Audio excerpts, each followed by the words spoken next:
Hi, I'm Charlotte Jackson and welcome to Sports Fix. This week we'll be looking ahead to England's final autumn international at Twickenham against New Zealand. Martin Johnson's young side are under pressure to produce a much improved performance, having lost to Australia and then being booed off after their 42-6 mauling by South Africa. It's been a baptism of fire for New England team manager Johnson, and the former World Cup winning skipper has admitted that the players' confidence has been bruised. We've taken a dent in confidence, for sure. But as I said, it's about guys bouncing back, all of us bouncing back, and you lose games, you know. It happens in sport. If you play, if you're going to go out there and play, you've got to deal with losing, you've got to deal with games that get blown out, and that game got blown out. So it's about this week now. England must now beat the All Blacks the first time since the summer of 2003 if they're to be seeded in the top four at the 2011 World Cup draw.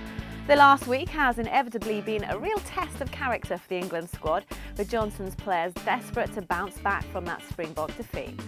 It's a tough week, you know, when you get beaten and you get blown out by the score. It's a tough week. We said that, you know, when the boys are off the field. We said it's going to be a test of our character as a whole group, and you know, they came in Monday and we addressed that, and they've trained pretty well.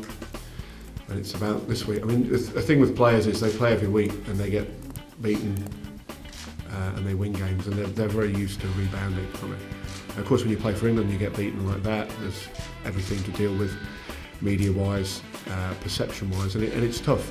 But it's a test for it's a test for the group. It's a test for all of us to bounce back. And you know, we're not about self-pity and wallowing in that. We're about getting on with next week, and we're facing the All Blacks. So there is no bigger challenge in world rugby. There have been 3 changes to the England side beaten by the Boks, with Nick Kennedy replacing Tom Palmer in the second row and Michael Littman coming in at open side flanker instead of Tom Rees. But the biggest casualty is fly half Danny Cipriani, with Toby Flood taking the number 10 jersey. The Wasps half-back, who's returned to action at the start of October following that horrific fractured ankle dislocation in May, has struggled to impose himself from half-back. He had 2 kicks charged down, which led to tries against the Pacific Islanders and South Africa, while against Australia he produced an erratic kicking display. However, Martin Johnson still thinks Cipriani has a great future and has praised the strength and depth of young fly halves in his squad. Danny's got a long future, I'm sure, in the international game, but so is Toby Flood.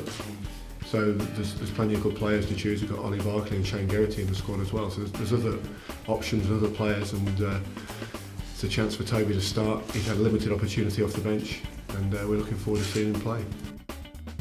For the All Blacks, the significance of the game is clear, with the squad chasing a grand slam of tour wins, having already beaten Wales, Ireland and Scotland. A fact coach Graham Henry is well aware of. All test matches are very important to the All Blacks, no matter what the test is, and this has got extra significance. 1, it's a Grand Slam opportunity, and 2, we're playing for the Hillary Trophy, which is highly significant to us, and I'm sure to the English side as well. Indeed, the winner of the match will lift the Hillary Shield, a trophy that honours the achievements of mountaineer Sir Edmund Hillary, who died in January. And the All Blacks, as always, look to be a daunting proposition. The pack are set to be the most capped in their history, with the starting 8 having amassed 363 between them.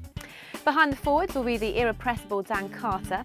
The fly half, who averages 20 points a game against England, is set to start a 6-month sabbatical with Perpignan next week.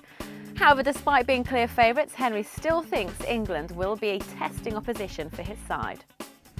Like England, traditionally, of these 4 home nations, is probably the strongest, particularly over the last 30 years. And they're going through a team-building process at the moment. They wouldn't be happy with the result on the weekend. They'll be steeled by that, and they'll play well on the Saturday. I've got no doubt about that. And they'll give everything to play well.